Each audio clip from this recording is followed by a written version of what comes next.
In this video, I'm going to talk about the Kubler-Ross model, 5 stages of grief, what that means to me, and a little bit of how I've amended it for myself, if you like.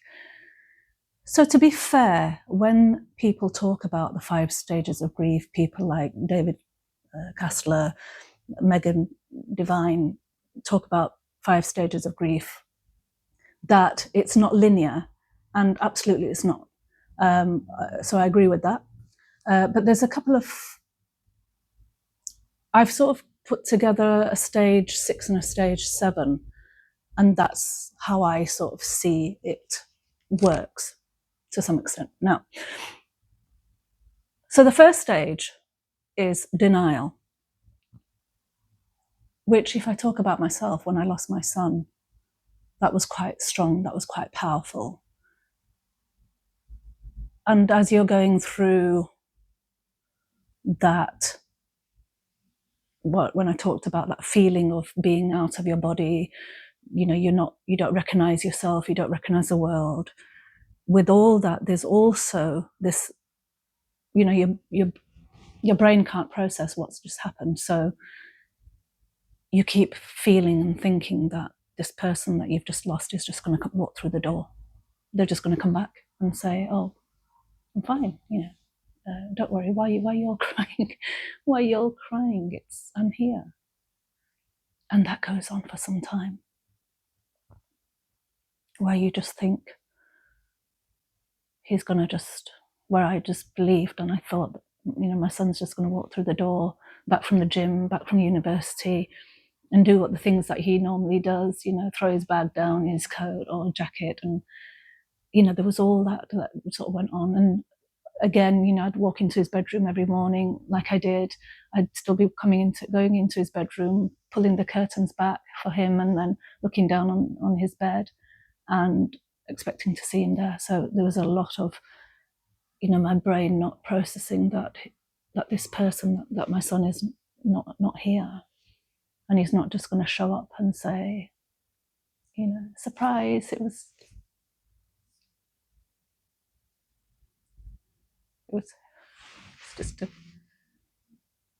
just a prank.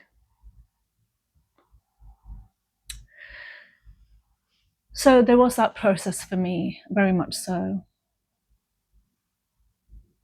And you can come back to it, like I say, they're not linear. It could be that, you experience something else first. So anger is something that I did experience. I talked about in my first video when my son was feeling unwell. I took him along as he was complaining that his stomach was feeling off, that his digestive system wasn't too good. And I took him along to the doctors, I think 3 times altogether. And each time the nurse that saw us or the doctor that saw us sent us away with acid reflux medication and said that was what the problem was.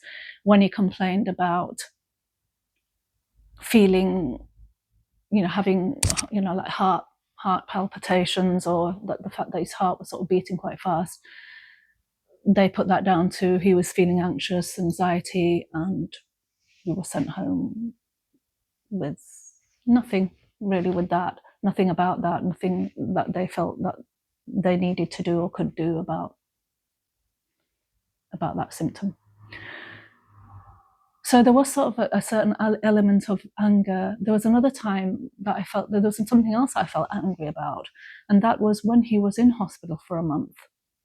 They sent him home and, on medication. And then they were going to later on talk to him about fitting an internal defibrillator. And then there was anger about that. There was, because I felt that if they've sent him home, the situation can't be too dire. It can't be too bad. Hopefully, he's going to be okay. And I did feel a rage. I did feel an anger once he had passed. That why didn't they fit that while he was in there, going through, being in that situation already. Why send him home and then get him back in there to do that? And, they must have had their reasons, but was there anger there? Yes, there was. I remember something else that actually angered me afterwards, and I was fuming at one of the doctors. So when we were going to the hospital for follow-up appointments, and he was on medication, we were seeing a particular doctor, and there was a couple of times when he explained what certain medication was for, okay? And he used the term, "Oh, this medication is to stop you from dropping dead." Ha ha ha ha ha. And he said that to my son. And I thought, I didn't like it at the time, but afterwards, after my son went, and the impact that those words had on my son, because he thought he was being humorous. "Oh, this medication is to stop you from dropping dead." And that hit my son, because I could see from his expression, "Oh, what, you mean I could actually die from this? Is that what you're telling me?" And that had an impact. And yes, I did feel angry. And I felt that, he saw again, 6'2", well-built man there, and he thought that was appropriate to say that to him, whereas I knew that he was probably shaking like a leaf anyway, and shaking like a leaf even more by hearing those words, where he maybe realized that, oh, is this doctor telling me that is something that's on the table? Is that a card on the table that I can actually pass away with this? So I was angry at the medical, the nurse that sent us home with the acid reflux medication, the nurse doctor that said that it's anxiety with the heart going, and this was months before his actual diagnosis, and that particular doctor saying what he said to my son, which hurt deeply. And it wasn't a joke. Had he have empathized with us, me as a mother, him as a 22-year-old, he wouldn't have said what he said. If that was his son, he wouldn't have said that to him, would he? Not in any kind of jest in any way. So why did he say that? It's something that my son carried. And then the next stage 3, is bargaining. For me, it was very much, had he shown any kind of symptoms years ago. So as there were children growing up, I remember we used to live in Greenwich, southeast, London, for quite some time. And as a family, when the kids were young, we'd go into the park, and they'd be on their bikes, and we'd be either on our bikes as well, my husband and myself on our bikes, all 5 of us, or we'd be jogging, walking, and the kids would be, playing in the park. And was there any time where I'd sort of think back and think, was there any time where I felt like he was out of breath? Was there any time where I noticed anything, odd about his breathing, or about how he looked, or any sort of blueness around his mouth, any kind of sign? But there was nothing, there was nothing ever. He was just a regular kid running around and enjoying life. There was never anything that made me feel or think, set any sort of alarm bells, thinking that, So there was so much of that. Only if I'd known, and only if I'd done this, if I had known that, then I would have done that, and I would have put this into place. And I would, there's times I remember when a lot of children were into energy drinks, and he'd be And I remember all of us as a family would sort of advise him that, you know, he shouldn't really be, you know, using these energy drinks. They're not good. You know, they've got lots and lots of chemicals in, and the caffeine, and etc. etc. And you know, so thinking back, there was all that. Should I have put my foot down? Should I have not allowed him to have energy drinks? Did that have an impact, a negative impact on his heart muscle, perhaps? And you know, because you hear about things like that. If only I'd, you know, known. How are you ever going to have known that? How would we have ever known that a 22-year-old young man, a boy, to me, yeah, a young man, that he could have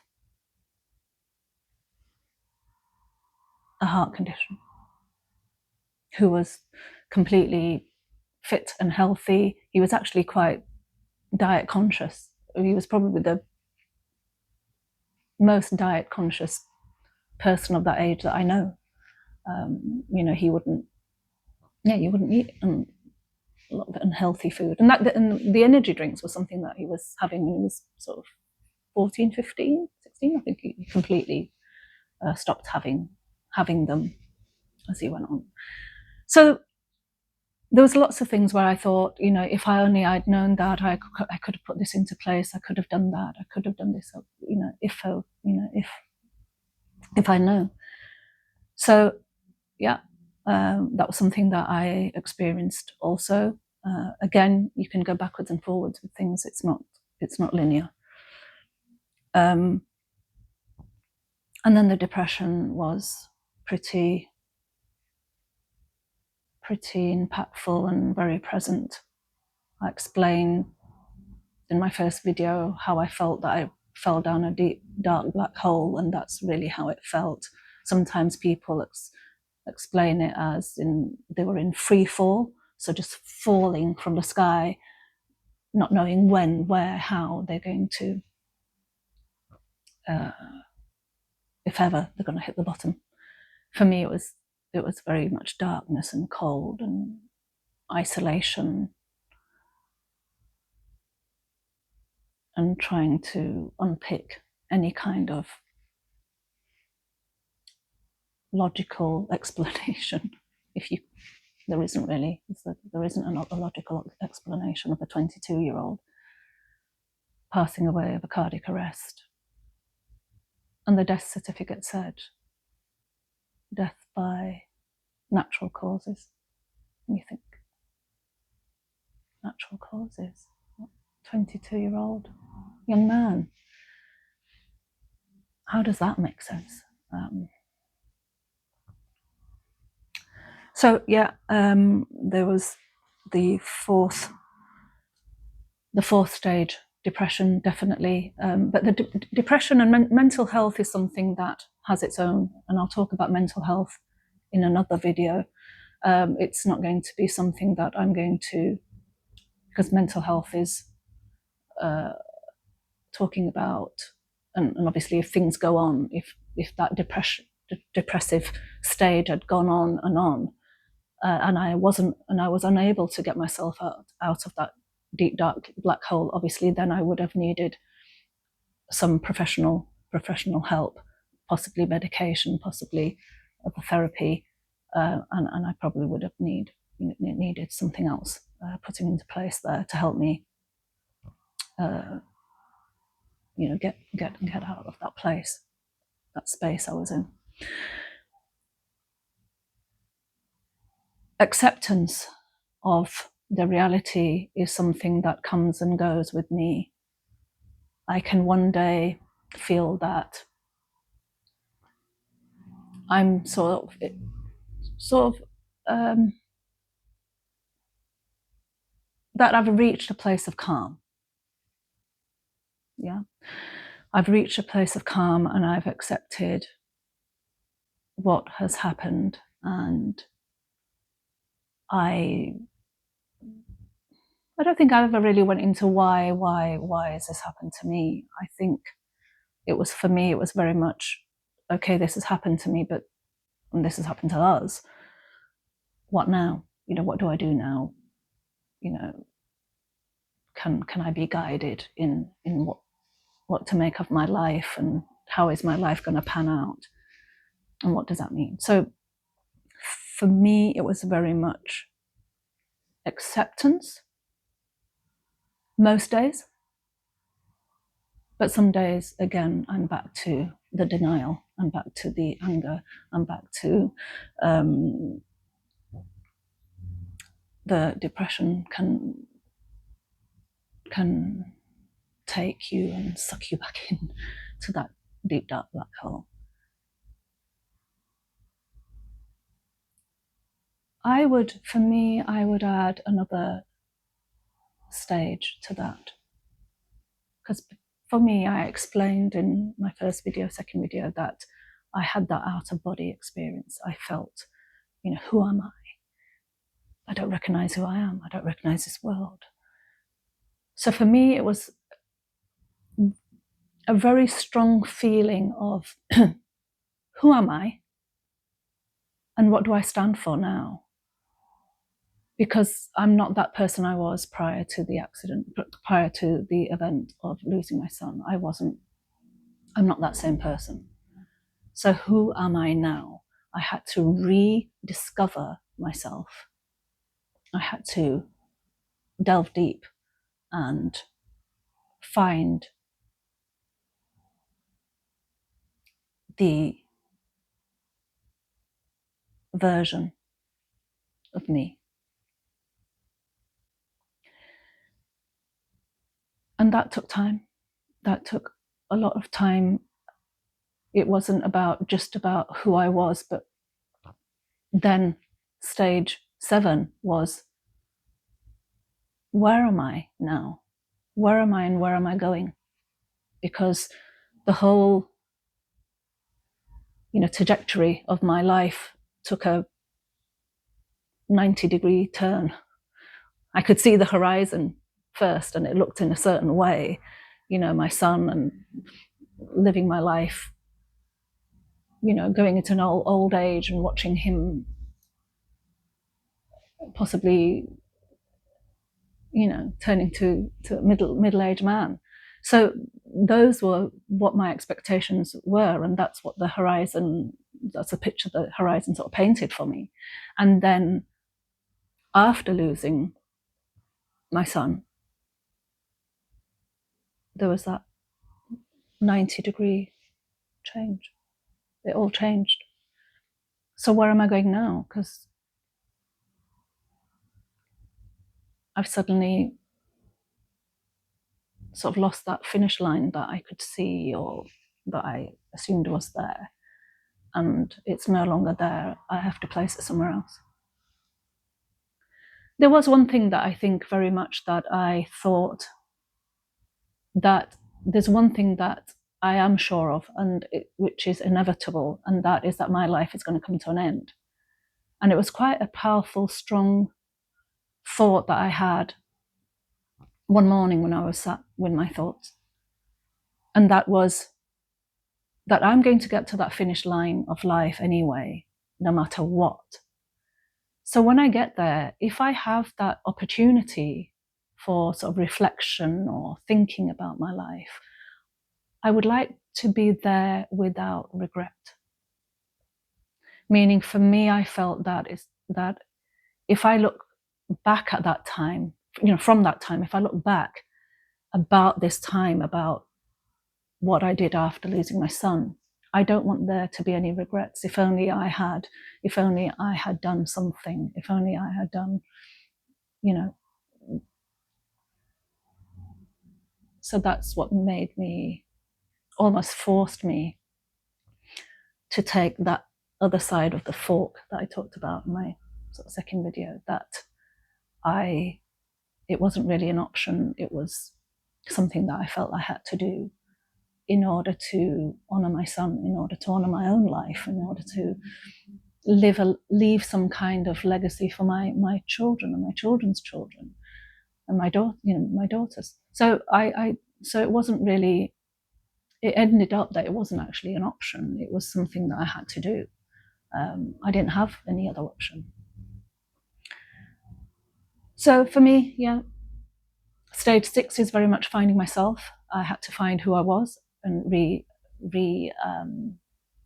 discover what that person looks like now, and also where I was in the world and how I fitted into the world, and where I was going and what my life looked like in the future and what I expected. And again, this could completely change again, and I might find myself there again. But for now, it's quite clear that the profound thought that I had at the forefront of my mind was to help others and to try and make some kind of try to extract something positive from something so awful as losing your child. Thank you for watching.